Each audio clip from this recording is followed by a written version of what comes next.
प्रतापगडावर गेले ही बातमी खानाला कळताच तो चिडला. त्याला माहीत होते प्रतापगडावर चालून जाणे सोपे नाही, कारण तो किल्ला होता डोंगरात. भोवताली घनदाट जंगल होते. वाटेत उंच उंच डोंगर होते. फौजेला जायला तर वाटच नव्हती. तोफा चढवायला तर मार्गच नव्हता. शिवाय तिथे जंगली जनावराचा तर भयंकर सुळसुळाट. शिवरायांनी प्रतापगडावरून उतरून खाली यावे म्हणून खानाने डावपेच खेळण्यास सुरुवात केली. तुळजापूर, पंढरपूर या देवस्थानांना खानाने मोठा उपद्रव केला. रयतेचा खूप छळ केला. हे कोणतरी शिवराय प्रतापगड सोडतील व बाहेर येतील असा खानाचा डाव होता. शिवरायांनी तेव्हा खानाने दुसरा डाव टाकला. प्रेमळपणाचे सोंग घेऊन त्यांनी शिवरायांना निरोप पाठवला. तुम्ही माझ्या मुलासारखे आहात, मला भेटायला या. आमचे किल्ले मला परत द्या. तुम्हाला मी आदिलशहाकडून सरदारकी देतो, असा डाव खानाने खेळला. खान आपल्याशी कपटी डाव खेळतो आहे हे महाराजांनी पटकन ओळखले. ते सावधगिरीने वागत होते. त्यांनी खानाला प्रतापगडाखाली खेचून आणण्याचा निर्धार केला. त्यांनी खानाला निरोप पाठवला. खानसाहेब, मी तुमचे किल्ले घेतले, मी अपराधी आहे, मला क्षमा करा. आपणच प्रतापगडाखाली भेटायला यावे. मला तिकडे भेटायची किंवा मला तिकडे येण्याची खूप भीती वाटते, असे महाराजांनी खानाला सांगितले. म्हणजे निरोप पाठवला. शिवरायांचा निरोप ऐकून अफजल खान हसला. त्याला वाटले अफजल खानापुढे शिवाजी काय, हा डरपोक माझ्याशी कसली लढाई खेळतो. आपणच जावे आणि भेटीत त्याला चिरडून टाकावे. बस. खान शिवरायांना प्रतापगडाखाली भेटायला तयार झाला. प्रतापगडाच्या माचीवर भेटायची जागा ठरली. दिवस उजाडला म्हणजे दिवस ठरला.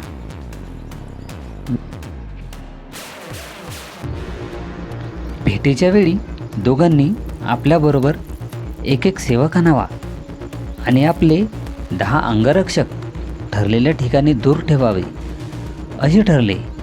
महाराजांनी खानासाठी एक शामियाना तयार करून घेतला. भेटीसाठी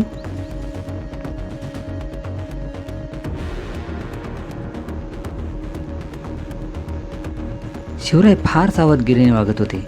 त्यांनी आपल्या सैन्याच्या निरनिराळ्या तुकड्या तयार केल्या. जंगलात कोणी कुठे लपून राहायचे, काय करायचे याबद्दल सर्वांना सूचना दिल्या. कडेकोट बंदोबस्त केला. खान कपटी आहे, शिवरायांनी त्याची भेट घेऊ नये असे महाराजांना बरेच सल्लागारांनी सुचवले. पण शिवरायांनी खानाला भेटायचे नक्की ठरवले.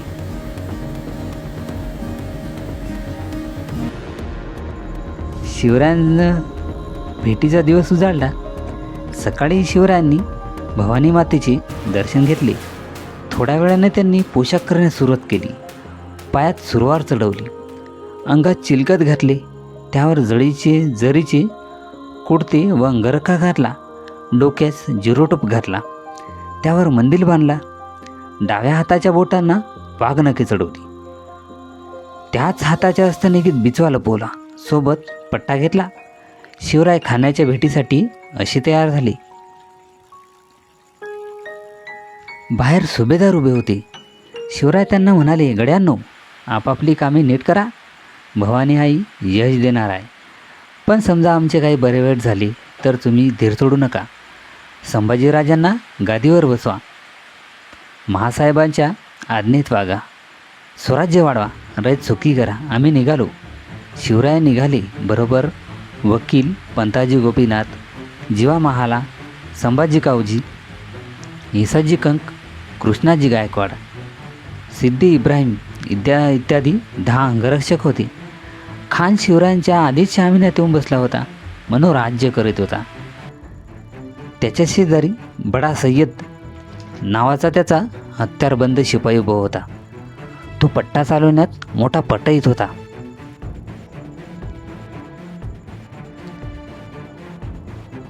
शिवराय शामियानाच्या दाराजवळ आले.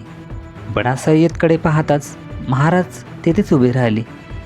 खानाने महाराजांच्या वकिलाला विचारले, शिवाजीराजे आत का येत नाही? वकील म्हणाला, ते बडा सय्यदला भितात, त्याला तेवढं दूर करा. बडा सय्यद दूर झाला. शिवराय आत गेले. खान उठून म्हणाला, या राजे, भेटा आम्हाला. महाराज सावध होऊन पुढे आले. खानाने शिवरायांना आलिंगन दिले. धिप्पाड खानापुढे शिवराय ठेंगणे दिसत होते. शिवरायांचे मस्तक खानाच्या छातीवर आले. त्या सरशी खानाने शिवरायांना ठार करण्यासाठी त्यांची मान आपल्या डावे बगलीत दाबली आणि उजव्या हाताने शिवरायांच्या खुशीत कट्याराचा वार केला. शिवरायांच्या अंगावरील अंगरखा टरकन फाटला. अंगरख्याखाली चिलकत असल्यामुळे शिवराय बचावले. त्यांनी खानाचा डाव ओळखला. अत्यंत चपळाईने त्यांनी खानाच्या पोटावर वाघनख्याचा वार केला. डाव्या हाताच्या अस्तनिकेत लपवलेला बिचवा उजव्या हाताने काढून त्यांनी तो खसकन खानाच्या पोटात खुपसवला. खानाची आतडीच बाहेर पडली. खान कोसळला. एवढ्यात त्याचा वकील कृष्णाजी भास्कर पुढे आला. त्याने शिवरायांवर तलवारीचा वार केला. पण शिवरायांनी पट्ट्याच्या एका घावात त्याला ठार केले. ही खानांनी ऐकून बडा सय्यद शामियानात घुसला. तो शिवरायांवर वार करणार. एवढ्यात जिवाजी महाला पुढे आला. बडा सय्यदचा वार आपल्या अंगावर घेऊन जिवाजी महालाने एका घावात त्याला ठार केले. होता जीवा म्हणून वाचला शिवा, अशीच मन पुढे रूढ झाली. यावेळी घडलेल्या संघर्षात संभाजी कावजी यांनी मोठा पराक्रम केला.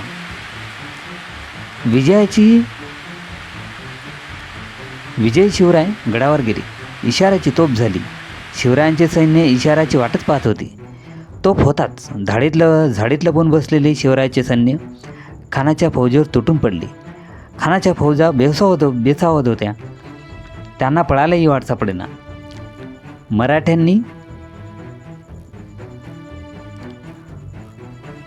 मराठ्यांनी जोराचा मारा करून आणि पाठलाग करून खानाच्या फौजेचा धुवा उडवला.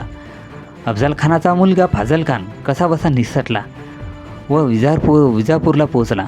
त्यांनी सांगितलेली बातमी ऐकून विजापुरात हाहाकार उडाला. असाच महाराजांनी पराक्रम गाजून खानाचा वध केला. तर मित्रांनो, व्हिडिओ जर का आवडला असेल तर आपल्या चॅनलला नक्की सबस्क्राईब करा. असेच आपण नवनवीन व्हिडिओ या आपल्या मराठी चॅनल